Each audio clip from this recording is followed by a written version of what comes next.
अस्सलाम वालेकुम एवरीवन। तो हम माइक्रोबायोलॉजी कर रहे थे। माइक्रोबायोलॉजी में जो पहला बैक्टीरिया हम कर रहे हैं वो है स्ट्रेप्टोकोकस। स्ट्रेप्टोकोकस की क्लासिफिकेशन क्या है वो हम डिटेल में पढ़ चुके हैं।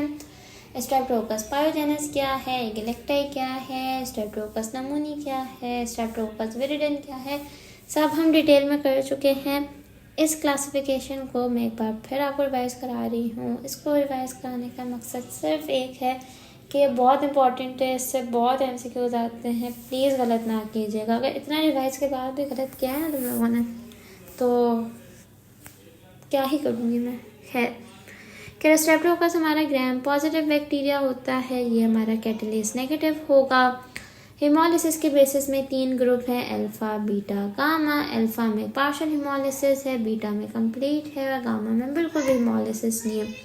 जो बीटा हिमोलिसिस थी यानी जो बीटा हिमोलिटिक ग्रुप था उसमें भी 2 बैक्टीरिया है, एक पायोजेनेस और एगिलेक्टाई। पायोजेनेस बेसिट्रेसिन सेंसिटिव है और एगिलेक्टाई बेसिट्रेसिन रेजिस्टेंट है।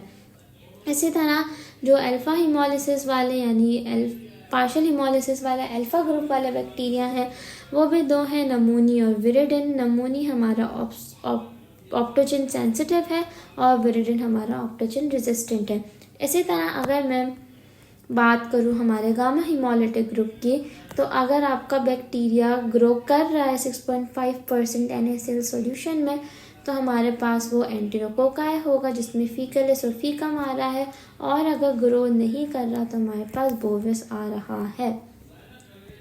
खैर, जो हमारा एंटेरोकोकस है जिसमें हमारे पास फीकम और फीकलिस है वो हमारा ग्राम पॉजिटिव होगा। वही चीज़ें रिपीट हो रही हैं। कैटालिस नेगेटिव होगा। गामा हिमोलिटिक है, क्योंकि ये बिल्कुल हिमोलिसिस शो नहीं करा रहा, 6.5% NaCl सॉल्यूशन में ग्रो भी कर रहा है और इस वजह से हमने इसको लेंसिफाइड ग्रुप डी में डाल दिया। कहाँ नॉर्मली फाउंड होता है? GIT में। यार नाम से जाहिर हो रहा है फीकस फीकलिम, ये कहाँ होता है? हमारे GIT में होता है, तो it is normally found in GIT। Virulence factors में आपको ये चीज़ याद रखनी है कि बहुत गंदा बैक्टीरिया है। लाइक आप पेनिसिलिन दे दो, सिफलोस्पोरिन दे दो, वेनकोमाइसिन दो, सबसे रेजिस्टेंट होता है। और वेनकोमाइसिन से तो ऐसे रेजिस्टेंस क्रिएट करता है कि बाकायदा वैन जीन में मसला करा देता है। तो ये MCQ आता है कि वेनकोमाइसिन से कौन सा बैक्टीरिया, कौन सा स्ट्रेप्टोकोकस रेजिस्टेंट है, तो आप फीकलिस या फीकम या एंटेरोकोकस पे आप टिक लगा दो। ठीक है।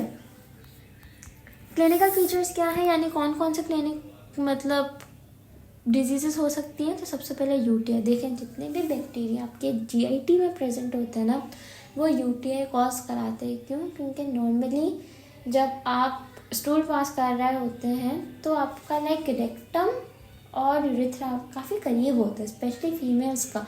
तो वो वहाँ से बैक्टीरिया ट्रैवल करते हुए यूरेथ्रा से और फिर आपको UTI कॉज करा देता है। तो ये चीज़ याद रखनी है कि जो बैक्टीरिया नॉर्मली GIT में या नॉर्मली ह्यूमन फीसिस में मौजूद है वो UTI स्पेशली फीमेल्स में कराएंगे, because rectum and urethra is very much closer to each other. तो ये चीज़ याद रखनी है। UTI हो रहा है, पॉलीसिस्टाइटिस भी होता है, नोज़ोवोमिट इन्फेक्शन हॉस्पिटल में फैल रहा होता है, हॉस्पिटल का इन्फेक्शन करा रहा होता है। साथ ही साथ सब एक्यूट बैक्टीरियल एंडोकार्डाइटिस भी कॉज कराता है। तो एंटेरोकोकस यानी फीकलिस और फीकम के रिलेटेड सिर्फ यही बात इंपॉर्टेंट थी। कुछ समझना है, कुछ पूछना हो आप पूछ सकते हैं। नेक्स्ट में हम आखिरी पार्ट में जल्दी से एस बोविस को कंप्लीट कर लेते हैं।